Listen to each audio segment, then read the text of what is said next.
kill it. Yes. Just change the batteries.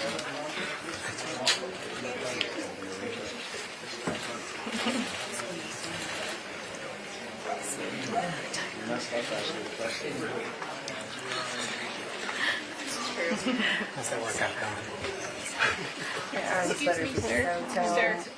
Sir, Right. you Don't need to touch. stay off the desk. Yeah, don't lean on the desk. I did that yesterday, though. That made all the difference, that little bit of hair on your bangs there. I feel much better now, do you?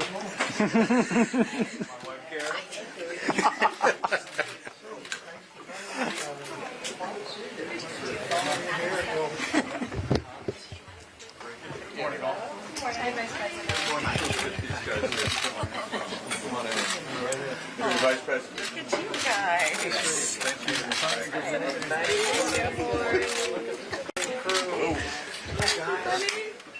Good to see you. Looking good. I don't want to block you. Very good to see you.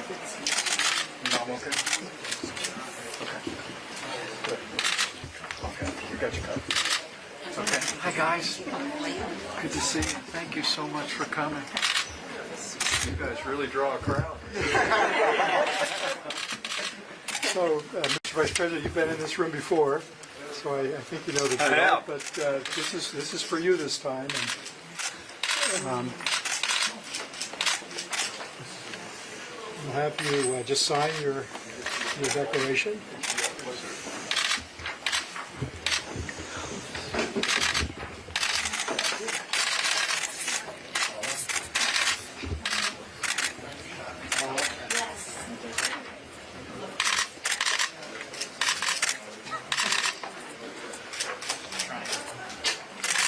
Very good.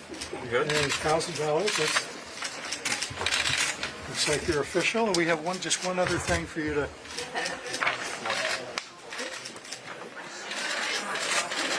So this is kind of a tradition in New Hampshire where this is the notice to the voters. It gets posted at the polling place, and we ask the candidates to give a brief message to the voters of New Hampshire and sign it. We'll do it. Just anywhere? Anyway.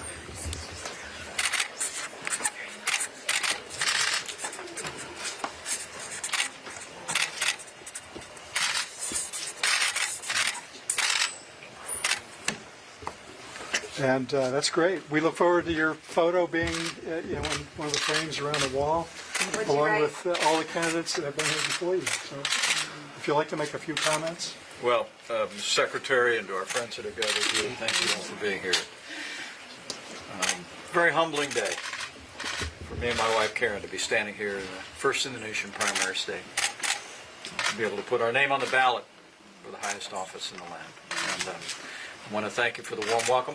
We want to thank the people of New Hampshire for the way they've opened their hearts and their homes to our family. We look forward in the days ahead continuing to carry a message. It's a very serious time in the life of our nation, a very serious time in the life of our world. And we're running because we simply believe, with all humility, that I'm the most qualified, the most experienced, the most tested conservative seeking the Republican nomination. Mike Pence, are you going to tell them? We commit our campaign to the American people, Today was our and coming out day. we commit our Mike Pence commit and I our are future gay. to. We're Mr. Vice gay. President, excuse me Here's one the second. proof. Here's the proof. Excuse me, sir. Mike Pence, I'll admit your John Deere is bigger than mine. I apologize for that. Please go ahead. We don't know what the future holds for our little family, but we know who holds the future. We entrust ourselves to the judgment of the people of the Granite State. We entrust ourselves to the judgment of the American people and to Almighty God, and to Him and for His glory, for the service of the people of this great nation. We put our name on the ballot in New Hampshire today, and we thank you for the warm welcome. Well, good luck. What did you write? What did you write? We'd like to know what the message was you wrote on the. Oh. God bless America. Who's with you here today? Great. Okay, so we're going to invite the Vice President in the inner office here. These your A few questions? Grandkids or? Huh? Boy, I wish. I wish we'd have gotten our granddaughters here. Nice to meet you. Well, it's very nice to meet you. Thank you so very much. Thanks for coming today, guys. Did we get a really good picture of everybody? Come on over here. Let's make a good Jump in. superstars. Huh? We got Aaron, everybody. you get a good picture of this gang? Senator Lang, Senator. We got a good picture. Right here. 1, 2, 3. 20. Thank you.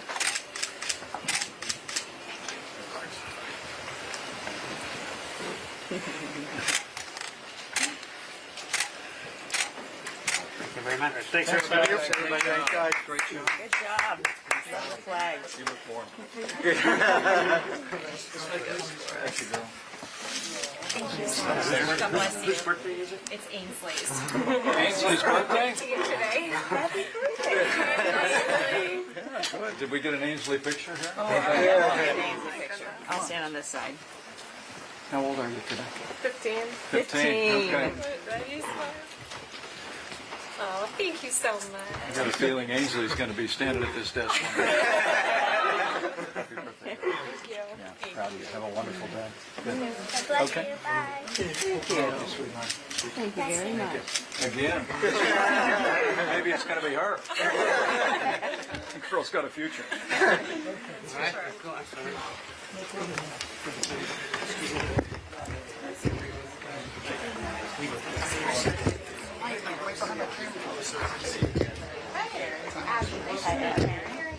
Good to see you. All right. Pass it again.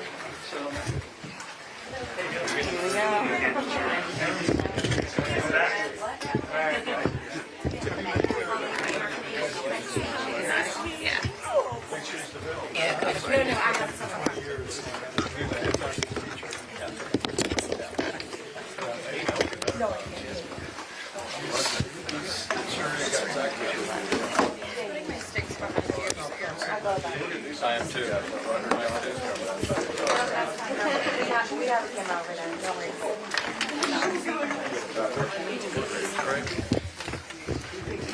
Where's Carrie? Carrie. Take my jacket off and go to work. Not you, Senator. You're great.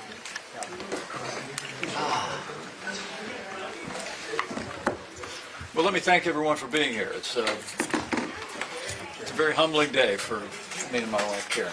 We've come here to New Hampshire, put our name on the ballot. People that know me well know in my heart of hearts, I'm just a small-town guy from southern Indiana. I grew up with a cornfield in my backyard. Somewhere along the way on 31st Street, I had the dream of serving my hometown in the Congress of the United States. It took a while to get there. In my 40th year, I became a member of Congress, served there for 12 years. Never imagined I'd be able to be governor of the state that I love, let alone have the chance to serve as Vice President of the United States, and now to be sitting among all of you good people, putting our name on the ballot for the Republican nomination for the highest office in the land. So we come today grateful to our family, come today grateful to people of the state and the nation that have supported us, and grateful to God for His grace all along the way. But I'm running for president because I think this country's in a lot of trouble. Frankly, I think President Joe Biden has weakened America, at home and abroad, and in the horrific events that have unfolded in recent days, it's become more apparent that the weakness of this administration on the world stage has emboldened the enemies of freedom.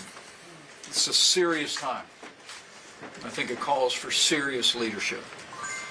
We stand before you today simply because I believe that I am the most qualified, the most experienced, and the most tested conservative in this race. And I believe with events unfolding on the world stage, with hardship American families are facing, record inflation over the last 2.5 years, a crisis of unprecedented proportions at our southern border, rising energy costs, a crime wave in our cities. The American people want to see leadership that can bring our nation together and solve these problems and meet this moment. And I believe I'm that man. And so we're going to work our hearts out in the days ahead to continue to earn the support of the American people. I know it's an uphill climb for a lot of reasons for us. Some that I understand, some that I don't. But it's a free country, and I just look forward to people getting to know us. You know, I've said many times over since we announced about 6 months ago that I'm well known, but I don't think I'm known well. I don't think people really know us as a family. They don't necessarily know my long career in the conservative movement. But the more people have come to know us, the more our support has grown. And I really do believe that the times call for different leadership in the Republican Party and certainly different leadership in the White House. But it's going to be leadership that's grounded in a timeless agenda and values that have always made our country strong, secure, and prosperous and free. Let me also say that, lastly, I think our hearts are breaking for the horrific and murderous assault on the Jewish people by forces of Hamas that crossed the border this past Saturday. I think it's important that leaders across the political spectrum speak with one voice, that America stands with Israel. All through my career in the Congress, my years as governor, my years as Vice President of the United States, I've been a champion of the American relationship with Israel. Israel is our most cherished ally. Literally, love for Israel, the aspiration of seeing the Jewish people return to their historic homeland, echoes back to the American founding. And the American people expect and demand that the leaders of this country and those who would aspire to leadership in this country stand without apology, without qualification, for the state of Israel. And I will. But also, I do believe, as I said at the beginning, that disastrous withdrawal from Afghanistan, that 2 years of appeasement toward Iran, culminating in a $6 billion ransom paid by the Biden administration to the mullahs in Iran, has literally emboldened the enemies of freedom in the Middle East, but also in Eastern Europe. I've been a clear and consistent voice of support for the Ukrainian military, and I'll continue to be. I think it's extremely important that we produce leadership in the Republican Party and leadership in our nation that recognizes that America is the leader of the free world. That if America is not leading the free world is not being led. We're the arsenal of democracy. And whatever voices even within my own party that are embracing a new isolationism, particularly with regard to the war raging in Ukraine, I'm going to stand firm on that principle. So I really do believe that weakness arouses evil. And if America continues to send a message of weakness or retreat on the world stage, that frankly the rest of the 21st century could look a whole lot more like the first half of the 20th century. This is a moment for American strength. I'm going to continue to be a strong voice for providing support for Israel to do what they need to do to crush Hamas in Gaza. But I'm also going to be an equally strong voice in my support for American military aid to Ukraine until they fight and repel and defeat that unconscionable Russian invasion. With that, again, let me simply close by saying I appreciate you all coming out. Thank you for the interest. I particularly appreciate the friends, Senator Kerry Gendreau, Senator Tim Lang, who are with us today. Their support, their encouragement here in New Hampshire means a great deal to us. And I just promise you that in the days ahead, no one's going to work harder to earn the support of the people of New Hampshire and the people of this country than Mike and Karen Pence. So help me God. Questions? I know today is all about New Hampshire, but unlike New Hampshire, candidates in Nevada have to make a different decision. Can you talk a little bit about your strategy there in terms of the primary versus the caucus? Well, I mean, we just made a decision that we would compete in the primary, not in the caucus. You know, it may be obvious in the days ahead that other campaigns have more money than ours. But it's not about money, it's about votes. And so we want the people of Nevada to know that we look forward to carrying our message in Nevada, continuing to tell our story. But we're going to do our very best to marshal our resources, encourage people to go to MikePence2024.com, continue to contribute to our campaign. But we probably have to be a little bit more selective in where we invest resources, and that was the basis of that. But we love Nevada, and we look forward to telling our story there in the primary.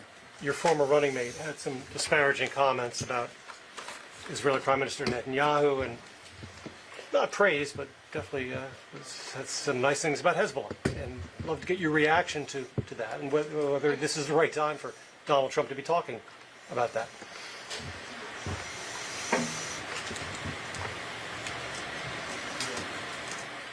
I found the former president's comments to be reckless and irresponsible. Leaders in this country should be sending no message other than America stands with Israel. But to speak in a critical way about Prime Minister Netanyahu, to refer to the terrorist organization Hezbollah as very smart, I think was incomprehensible to me. Hezbollah is not very smart. They're evil. And they're waiting across that border in Lebanon to see if America and the allies of Israel will shrink from this moment.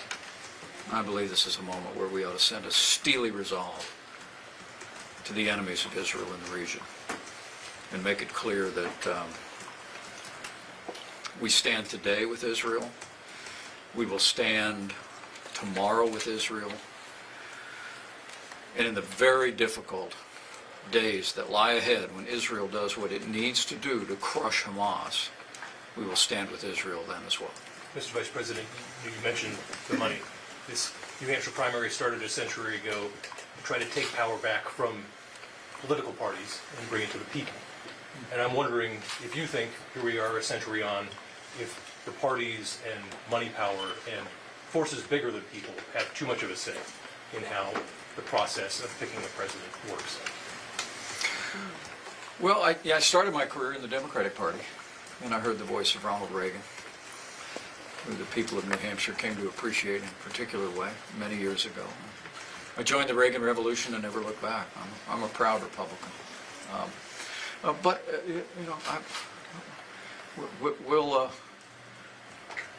we'll play the game just like they do on Saturdays and Sundays. We'll play the game under the rules that exist.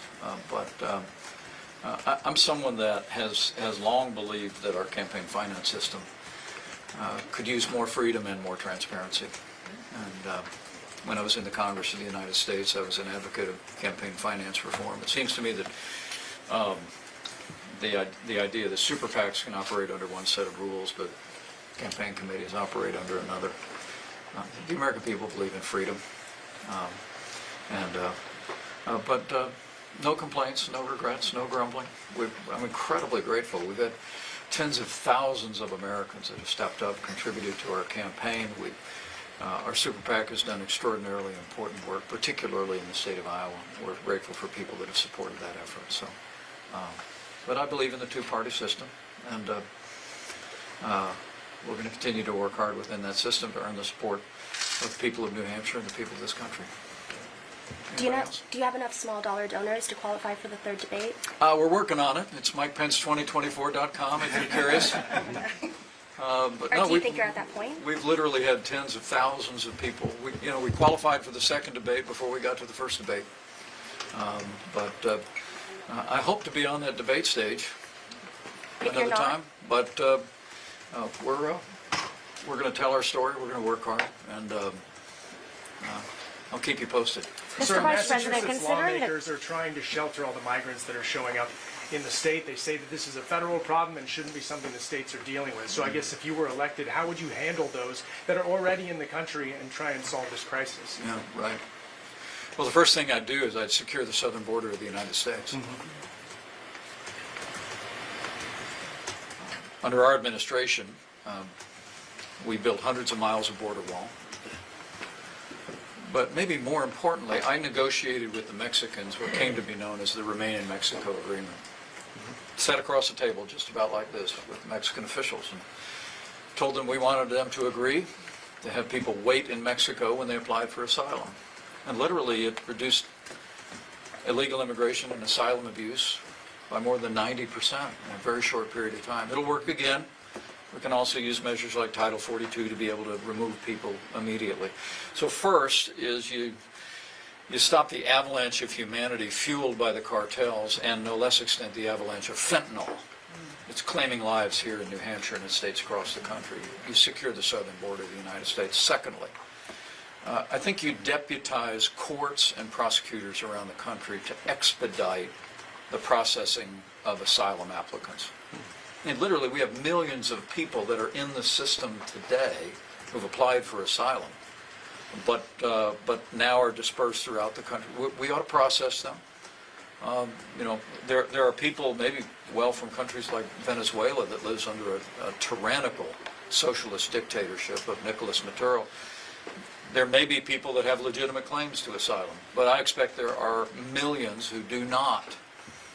But our current immigration court system has a backlog of years to be able to process people. I would deputize courts, I would go to the Congress, secure the funding to do that, and that's how we would process the people that are here. Longer term, once you secure the border, once you deal with this man-made crisis that Joe Biden has launched from the first day of his administration, this avalanche of people that have come into the country, I promise you, and you can look it up on the internet, I've been involved in this debate for a long time. I think we can fix a broken immigration system. Is expediting work permits, though, is that part of this, to allow them to be productive while they're here? Well, no, look, I think you've got to process people that the cartels have encouraged to abuse our asylum system. You've got to process them. You've got to get them out of the country. Okay, that's also part of securing the border. It's letting people know that we're not going to let people abuse our asylum system. But in the long term, look, my grandfather came to this country, 1923. 23, I hope, ends up being a really good year for our family. Mr. Pence, you were But 1923, he stepped off onto Ellis Island. But he had to be certified as a professional tailor to be able to qualify to come in under the criteria of people coming in from Ireland. We had a merit-based immigration system in place before that said, what are the needs of our economy? Who are we looking for? And if people want to come and fill those jobs that Americans can't fill, we have them come in. That's, to me, we got to get back to the future. Let's have a merit-based immigration system in this country. If I'm President of the United States, I know the Congress, I know governors. We can bring the country together. We can fix this system. Mr. Vice President, got time for speaking one of more, guys. Congress, Yeah, go ahead. considering the chaos in Congress right now, the inability to elect a speaker, especially at a time of crisis, do you worry that that could have negative implications for Republicans in 2024 and in general? What do you make of the situation, considering the potential urgent need for action from Congress?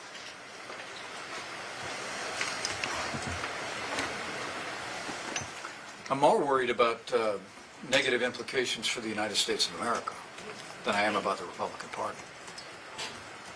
Look, I know the members of Congress well. Served there for 12 years. I'll always consider myself a man of the House. But what the Chaos Caucus did a week ago, in partnering with every Democrat in the Congress to defeat a Republican Speaker of the House, was unconscionable. And I think it's time for members of the conference to sit a few people down and ask them if they want to be on the team or off the team. And I really believe that.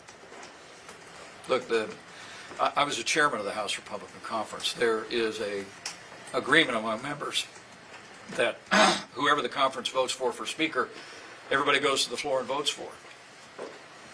Steve Scalise won a competitive race against an outstanding member of Congress, Jim Jordan. Both of those men are my friends.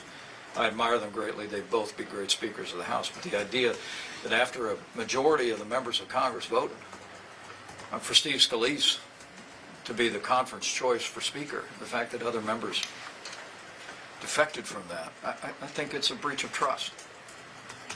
And I honestly believe that the adults in the room on Capitol Hill, all of whom I know, men and women of great character, ought to sit some people down. Just ask them if they want to be on the team. Because it matters in this moment.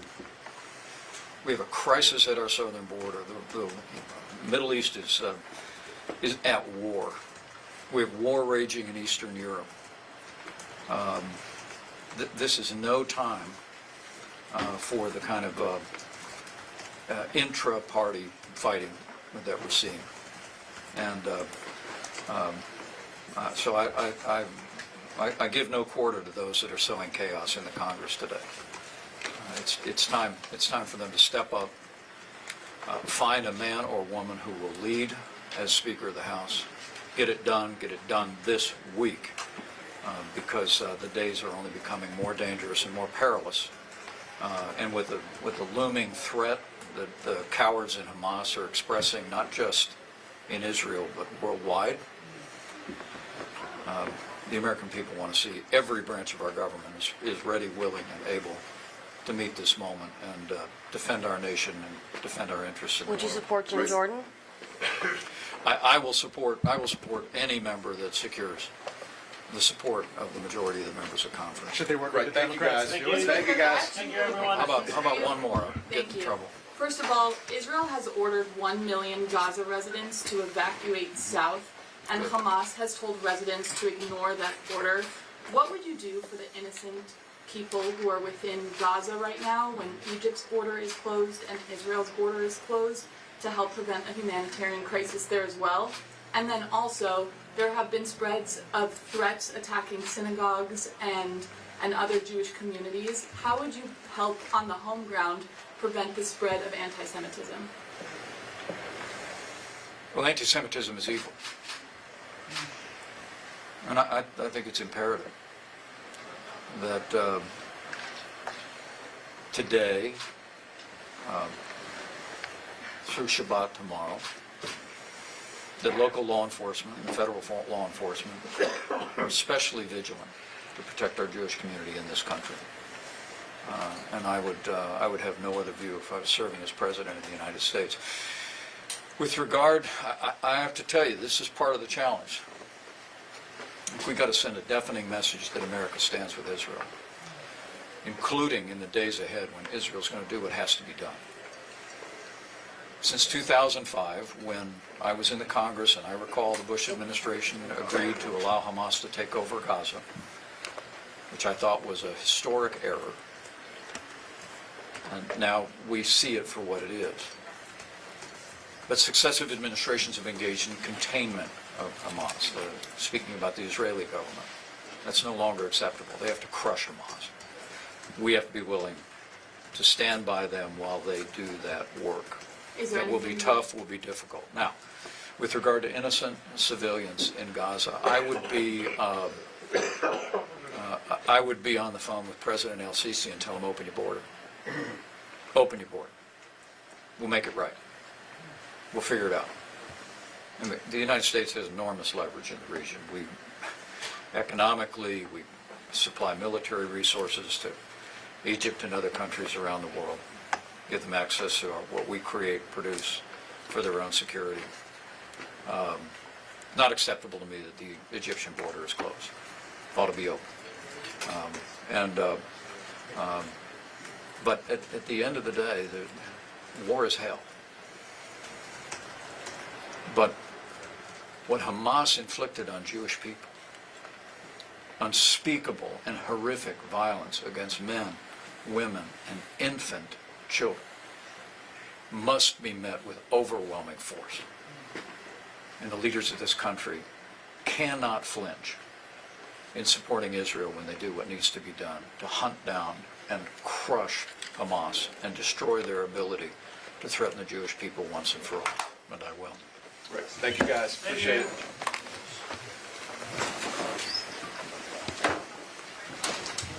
Thanks, everybody. Oh, it'd be great. Good.